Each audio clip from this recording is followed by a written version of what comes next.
Now that we know who the new administration is going to be in 2025, a natural question to ask when it comes to the U.S. housing market is, what will the administration do in order to impact the U.S. housing market? Ultimately, we're probably going to just have to wait until 2025, once the new administration is in place, to really understand what these tactics are looking like, because we didn't get a lot of concrete information. But Trump himself, during the time he campaigned, has mentioned a few things he wants to do for the housing market, and that's what we're going to focus on today. We're going to focus on what was said and how it could potentially impact the real estate prices. Before we get into Trump's plans and his administration's plans, let's talk about the current housing market.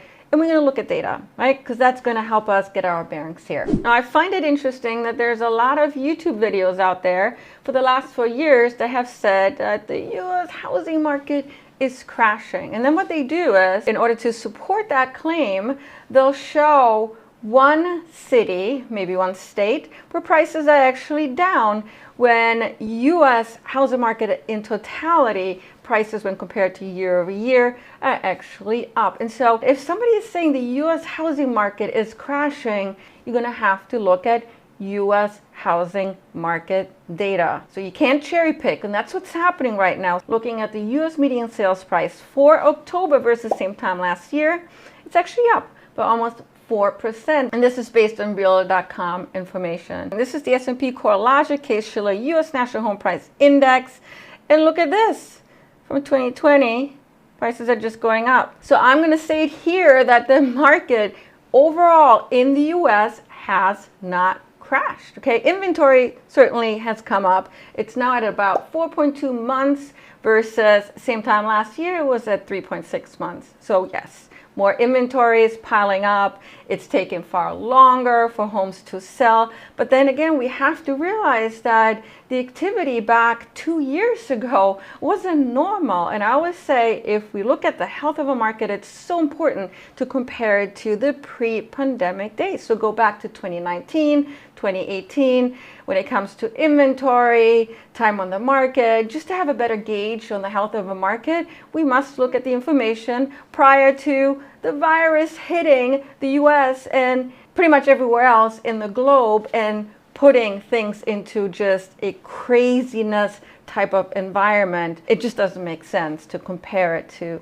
the COVID years. Having said that, the US housing market is not crashing. Any video that says it is, they're lying to you. So why are all these videos out there that are talking about a housing market crash? Negativity, unfortunately, spreads very fast. And in the YouTube world, these YouTubers are making money by having you click into their videos. If you're somebody that's looking to purchase a home, of course you're going to want the prices to come down.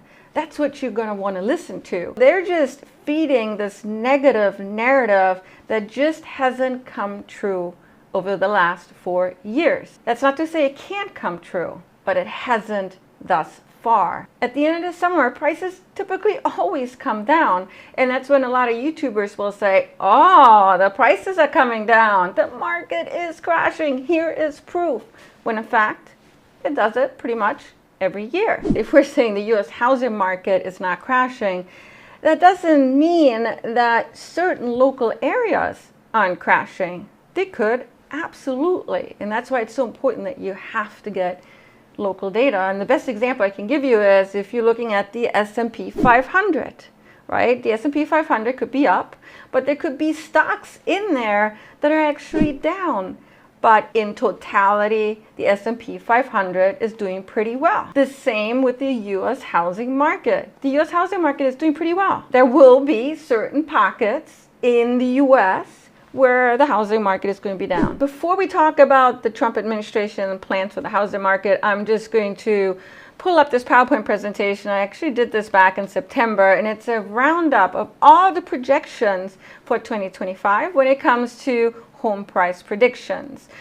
I'm not going to go through all of the details here, but based on all these economists here, and they're major economists, they do this for a job, on average, they're saying that home prices will go up by 2.6%. That because this roundup is done as of September, it doesn't take into account who the new administration is. And that's why I think it's so important that we really wait and see in the beginning of the year what the concrete tactics are going to be. Right now we're going to guesstimate a little bit and really just discuss if what was talked about during the campaign trail, if it's going to increase prices or lower prices. Trump talked a lot about deregulation, making it much easier for home builders to build a home, to really cut out the red tape. Right now, approximately 24% of the house's cost is due to regulation, according to this one study that was done by the National Association of House Builders, which comes to around $90,000 for the average home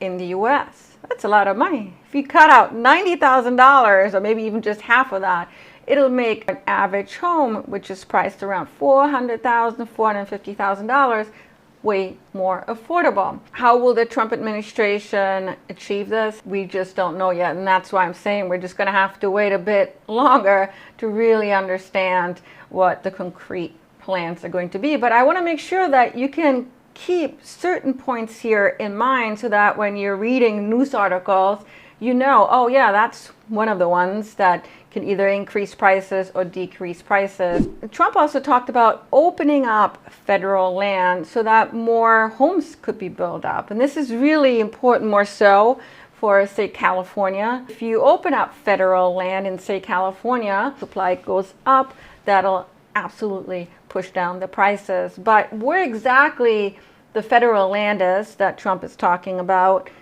we just don't know yet. Trump talked a lot about tariffs. He loves tariffs, right? He said it during his campaign trail that he loves the word tariff. Just recently, he talked about posing tariffs on Canada, Mexico, and China. Approximately 10% of building materials used in residential construction is actually imported. We're taking a lot of lumber from Canada.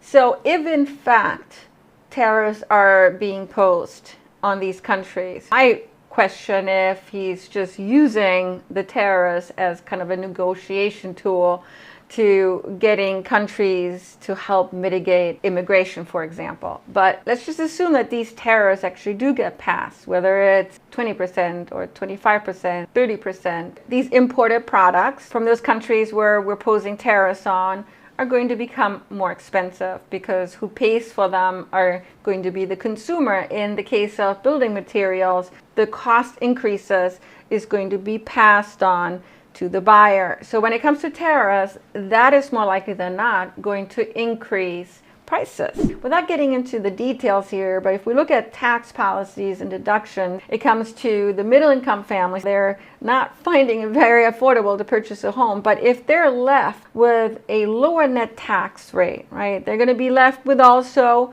more money in the pocket. That is going to enable more of the middle income class to afford a home, and that's going to increase demand. And so if demand is increased, that also means that prices are going to go up. Now, I want you to be aware of three tactics that I'm not sure how it's going to impact the housing market or prices. They're definitely tactics to be aware of and to read upon more so next year, and that is deportation. We all know that the Trump administration is looking to deport undocumented people. A lot of them do work in construction and they're working for minimal pay. And so if we're deporting them out of the United States, somebody's going to have to fill their shoes. U.S. citizen. It's very likely that the pay for construction workers is going to have to go up, and that increase in costs for new construction is going to be passed on to the consumer, to the buyer.